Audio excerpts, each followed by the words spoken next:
Ooh. I forget that it does that.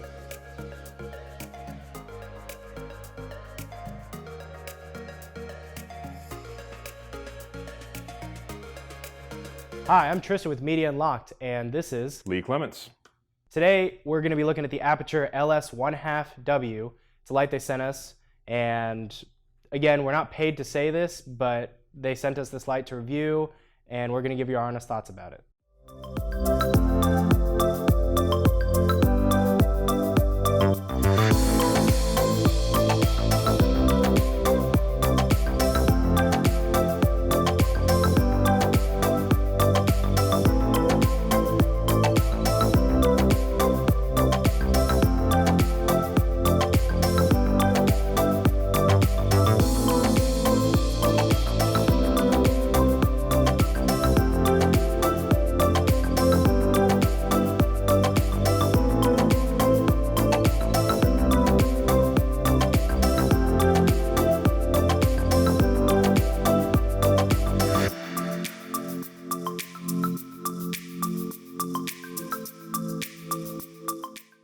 So the 1/2 LS is part of the Lightstorm model. I think they've got a whole panel. They've got actually several other lights in the Lightstorm family. This is obviously a half-size panel. 264 LEDs on it. They're interesting. They're SMB. They're not regular LEDs with where you see the little diodes on it. It's kind of an open face light. The LEDs are a little bit softer by their nature. This particular one is daylight balanced. I don't think they have a bicolor model. It's just daylight or tungsten. As you can see, it's kind of a two-part setup. There's a power supply control unit, and then the head here. The head is really well built. There's a built-in heat sink here. Really nice aircraft aluminum on it. There's some real professional touches on it. This is a Limo Fisher style 4-pin connector that goes to the light, which is, just locks in there, feels really solid. You've got a yoke that can go direct, or you can hang it overhead. So some very robust features on this. I use it mostly for video. Tristan here used it for photography. Why don't you tell us a little bit about what it's like to use for stills? I got to use this light for some still life in the studio. It was really, really awesome.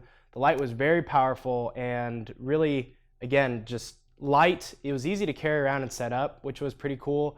And then once we got our hands on some batteries to take it outside, definitely had a little fun playing with it and moving it around outside for some outdoor shoots that we did.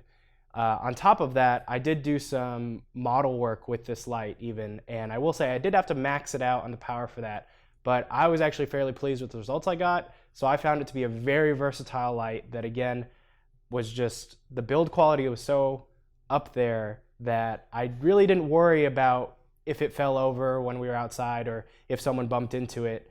And I think a major positive point to this is this continuous light is much smaller than any strobe that I've ever used.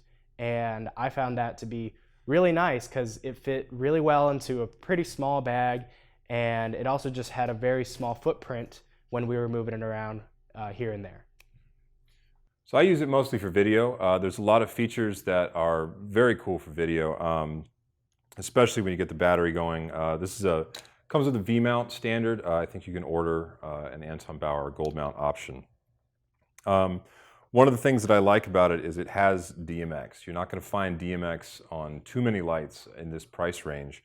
It comes with wireless DMX. If you've got other Aputure lights that you can use, there's a remote with it. You can have up to, I think it's 8 lights with their very simple DMX controls here. I think you can also go in further and set actual DMX addresses and stuff. There are RJ45 connectors on it, so obviously all the Lightstorm stuff is the same. You can use Ethernet cables to connect to that. If you're tying it into another system, you're going to have an adapter.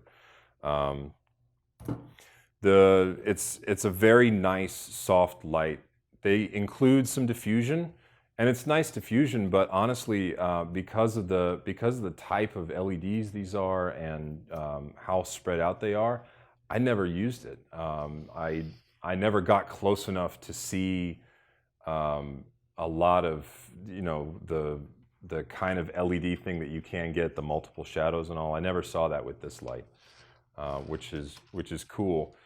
Something to point out in terms of, related to that, they include the diffusion. They've got these clips on here that the diffusion in that envelope will fit directly over this.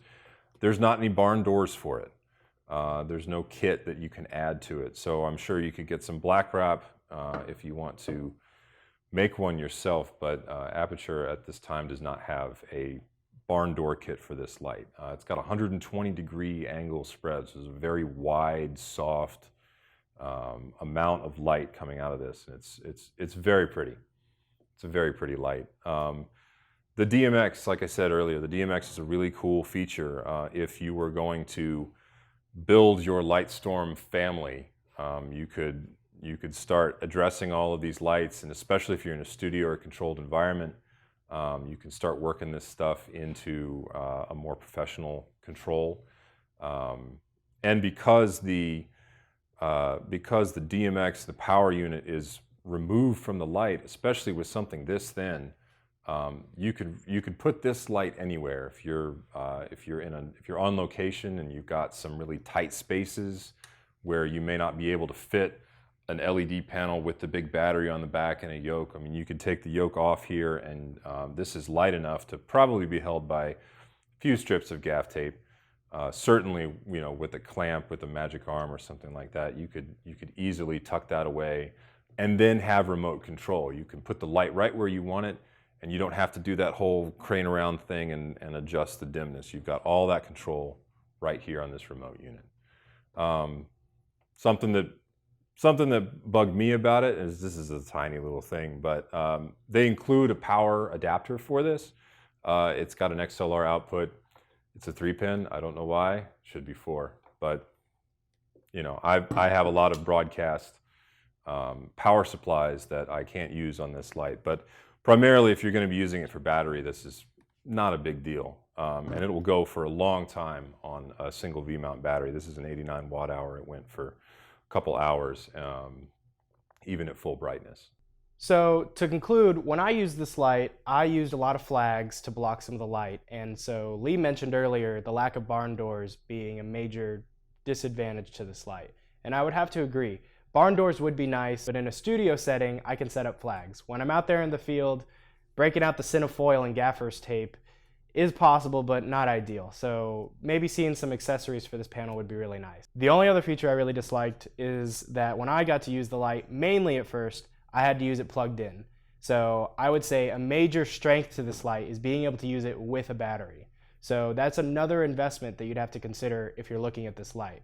Because if you want to get the most out of it, you need a battery.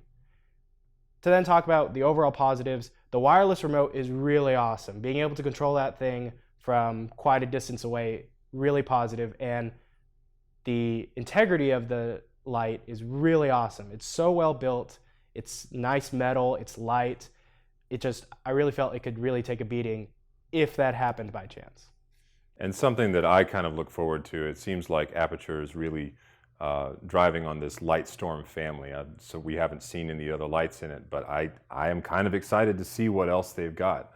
Given the quality of this light and the price point, I definitely think that the Lightstorm product line could be something worth investing in going forward. Well, if you hung around this long, you should definitely subscribe to us down here. We'd really love it, and you can join our Media Unlocked family.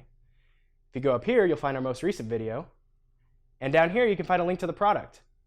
If you buy it, we do get a small commission, so at least check it out.